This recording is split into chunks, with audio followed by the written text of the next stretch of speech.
पहलवानों के आंदोलन में सबसे ज़्यादा 3 खिलाड़ियों ने अपनी भूमिका निभाने का काम किया है, जिसमें साक्षी मलिक, बजरंग पुनिया और विनेश फोगाट है। लेकिन अगर बात करें इन तीनों की, तो इन तीनों में से भी साक्षी मलिक सबसे ज़्यादा एग्रेसिव रही और उन्होंने कुश्ती से संन्यास लेने का ऐलान भी कर दिया। साक्षी मलिक के इस आंदोलन के चलते ही सरकार को बैकफुट पर आकर कुश्ती संघ की गतिविधियों को रोकना पड़ा है। साथ ही बृजभूषण सिंह और अपने फैसलों को लेकर भी बीजेपी को बैकफुट पर आना पड़ा है। लेकिन अब सवाल यह उठता है कि कुश्ती से संन्यास लेने वाली साक्षी मलिक अब क्या करेगी, क्योंकि साक्षी मलिक के अब कुश्ती के दंगल में जाने के आसार बेहद कम नजर आते हैं। साफ तौर पर नजर आ रहा है कि साक्षी मलिक अब कहीं ज़्यादा आगे निकल चुकी है और आगे का रास्ता उन्हें कहीं ना कहीं कुश्ती के दंगल की बजाय सियासी दंगल में ले जाता हुआ नजर आ रहा है। अगर आप 5-6 दिन के घटनाक्रम को ध्यान से देखें तो आपको 2 चीजें साफ तौर पर नजर आएगी।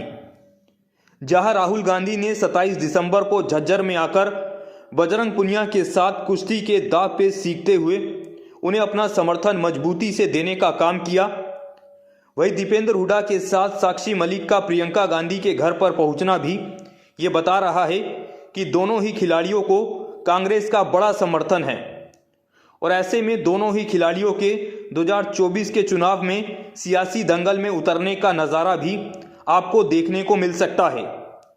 साक्षी मलिक के साथ में दीपेंद्र हुड्डा का बड़ा समर्थन है और साक्षी मलिक के इस नज़रिए के चलते, इस नए आक्रामक रुख के चलते कांग्रेस उन्हें अगर लोकसभा के चुनाव में प्रत्याशी बना दे तो आपको इसमें हैरानी नहीं होनी चाहिए। राजनीतिक जानकारों का मानना है कि साक्षी मलिक को 2024 के चुनाव में कांग्रेस की तरफ से लोकसभा की टिकट मिल सकती है, यानी साक्षी मलिक रोहतक या सोनीपत में से किसी एक सीट पर चुनाव लड़ सकती है। इसे लेकर हरियाणा कांग्रेस में दीपेंद्र हुड्डा सबसे ज़्यादा पावरफुल है।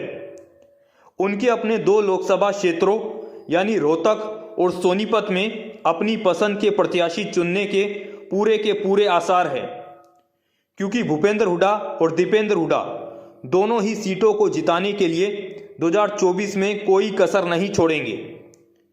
इस समय दीपेंद्र हुड्डा राज्यसभा के सांसद है और ऐसे में उनके लोकसभा का चुनाव लड़ने के 50-50% के चांस नजर आते हैं। वैसे तो दीपेंद्र हुड्डा पूरी तैयारी चुनाव के लिए शुरू कर चुके हैं, लेकिन वो अपनी जगह साक्षी मलिक को उतारने का फैसला ले ले तो ये एक बड़ा धमाका हो सकता है।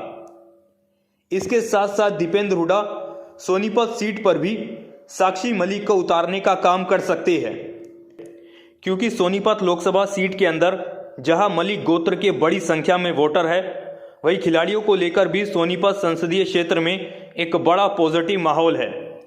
इसलिए कहा जा सकता है कि जिस तरह से साक्षी मलिक और बजरंग पुनिया के साथ में कांग्रेस का बड़ा समर्थन है, उसके चलते 2024 में बजरंग पुनिया तो शायद चुनाव ना लड़े, लेकिन साक्षी मलिक के चुनाव लड़ने की संभावनाएं ज़्यादा प्रबल नज़र आ रही है।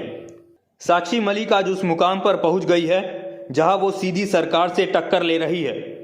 उन्होंने कुश्ती से संन्यास लेकर साफ तौर पर जहां सरकार को झुकाने का काम किया है, वही अपने तीखे तेवरों के जरिए उन्होंने अपनी लड़ाकू और संघर्षशील छवि को मजबूत करने का काम किया है। साक्षी मलिक के इस रसूख को सियासत में आजमाने के लिए अब कहीं ना कहीं दीपेंद्र हुड्डा उन्हें राजनीति के मैदान में उतार सकते हैं और उन्हें रोहतक या सोनीपत से टिकट देने का काम भी कर सकते हैं। फिलहाल के लिए इतना ही। ऐसी तमाम अपडेट्स के लिए देखते रहे न्यूज़ ब्रॉडकास्ट 24। नमस्कार।